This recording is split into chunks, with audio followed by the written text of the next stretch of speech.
having played around with my Switch 2 for a couple of days, I think I can conclude that it is just as much fun as a Switch 1.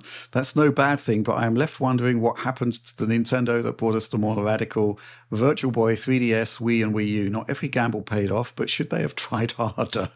Yeah, try harder, Nintendo. Try harder to find a killer feature. John, what do you think about this? I mean, it does feel like a continuity console in some ways, doesn't it? It does, but the reality is that they've attached their boat to this, right? This is where they're going forward, and it all comes down to splitting development resources, right? No matter what, they've always managed to find success in the handheld space. They've dominated there, even with stumbling out of the gate with a 3DS. But the home console stuff has been less consistent across the board. The handheld stuff's kept them afloat. But one of the challenges they faced, of course, was splitting development between handheld, console development, right? We all know that. The Switch was specifically what allowed them to unify all that. And because of that, that's where they're at now.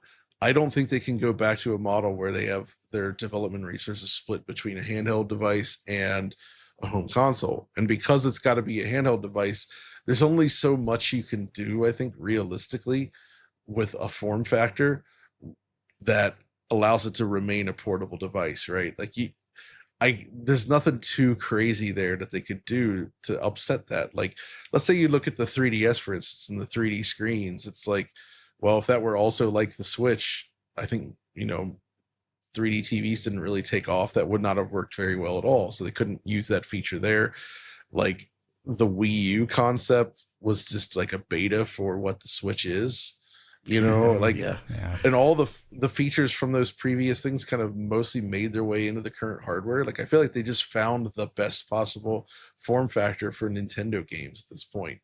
And there's really not that much more room to grow hardware wise. And I think that's okay because, it has all the tools they need to make the types of games that they want to make. Because in the past, with each of the upgrades, it was like introducing a fundamental, new thing that was necessary for where they were going. And analog stick for Mario when they went 3D, the whole Wiimote thing, of course, allowed them to do motion. All that stuff's still there. But I don't think there's an equivalent that they could add at this point into a device that still needs to be portable. Right. Yeah. Mm-hmm. Bring back Waggle. Do you remember? Yeah, but a Waggle controller. They can still do Waggle with the Switch too, right? Yeah, it still has that Waggle capabilities. You can Waggle all day. Yeah, I also think they wouldn't do something totally zany and out of the box because they also want support from developers who can take their games there without spending all this time investing design goals into supporting a Waggle only experience. Right. You know what I mean? And that's a lot. Back in the day, it made a bit more sense with smaller budgets where you could have Ubisoft have a Waggle game, a Waggle port. We could have Call of Duty Waggle. Yeah. James Bond Waggle.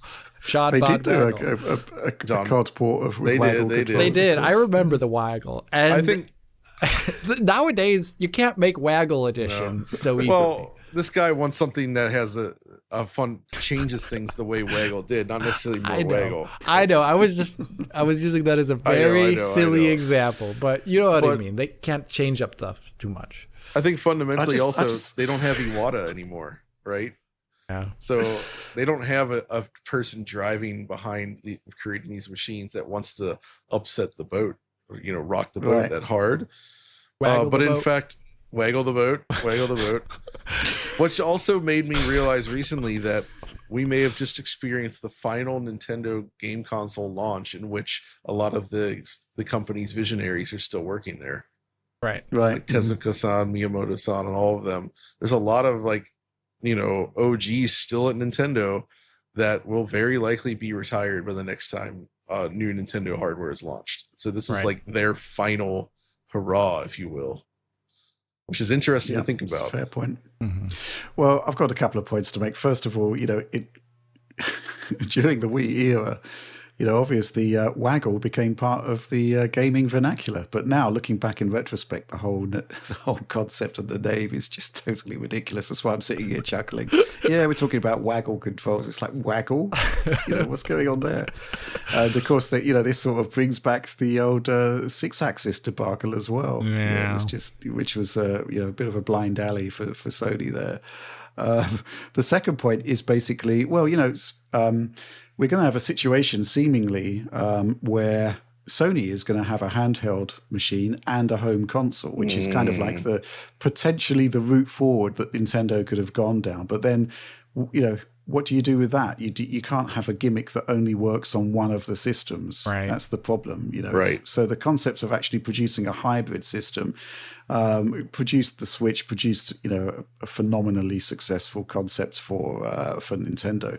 I'm sure they can innovate within the same sort of form factor, but now there are sort of constraints, right, that are in place that will make it more challenging. Exactly. But, as technology evolves, we will get there, and I'm sure they'll continue to delight and surprise us. Mm-hmm. I guess the only thing really that stands out for this one is the Joy-Con becoming a mouse, which I didn't expect. It's pretty cool, I must say. It feels surprisingly good.